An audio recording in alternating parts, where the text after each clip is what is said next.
happy anniversary, Pretty Little Liars. To celebrate the 15th anniversary of the premiere of the show, we're going to do a little Q&A from the fans. You know, I think that we knew the show was going to be successful before it even aired because we were trending worldwide on Twitter at the time. All day long. So we knew we had a built-in fan base based on Sarah's amazing books going in. And I think that, you know, we did listen to the fans a lot, especially when it came to like relationships and couples and knowing, you know, how passionate fans were about their ships on the show. That we definitely took that into account. We always knew Allie was going to be alive. I think that there was a point in time in season 5 where we thought maybe Alison should die for real, but that was like a very fleeting moment.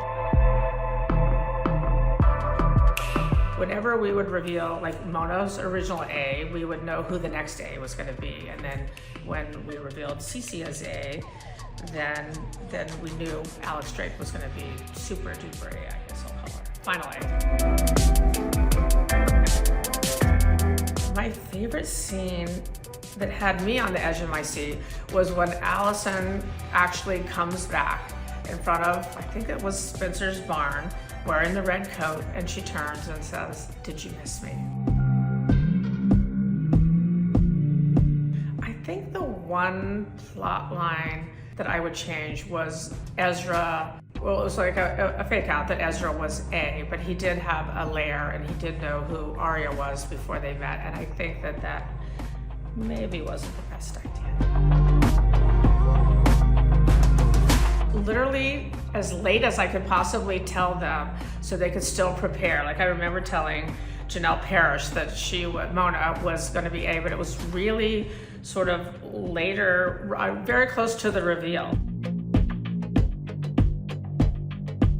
I think they were always going to be in game. I know that it was a complicated relationship and it's also controversial for understandable reasons, but they were always going to be in game, and they truly had like such a passionate fan base in spite of all their complications. And maybe that's why, because it was such a complicated relationship, that people felt really passionate about them staying together in the end. But I think that they're, you know, a one true pairing.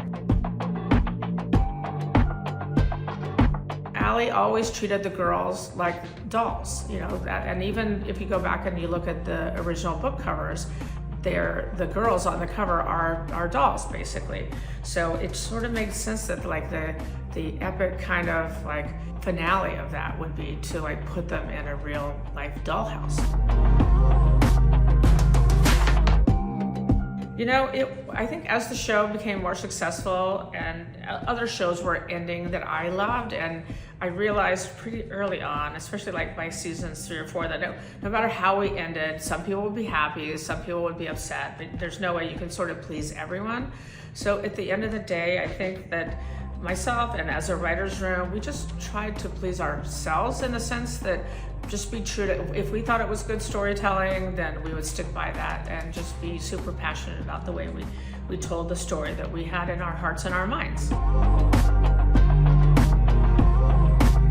No, I think that the Pretty Little Liars were so tortured, each and every one of them, that it was kind of impossible to make someone torture themselves.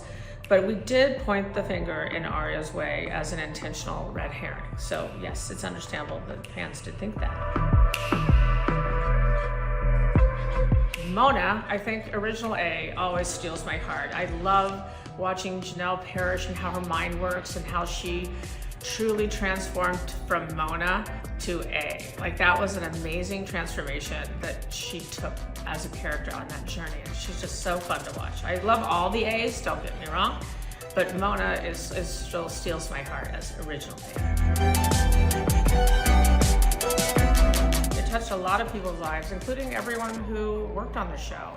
We call it PLL family for a reason, and that includes everybody in our fan base. And I think that, you know, just this last weekend, somebody came up to me and said, "Thank you for Pretty Little Liars," and it meant the world to me. I think we made the show for the fans, and whenever the show aired, especially back in those original days of Twitter, it was great to watch with the fans. That was something that was super special, and I don't think any of us will ever forget that. Not a plot point, but it's the friendship story. This Pretty Little Liars was always about friendship.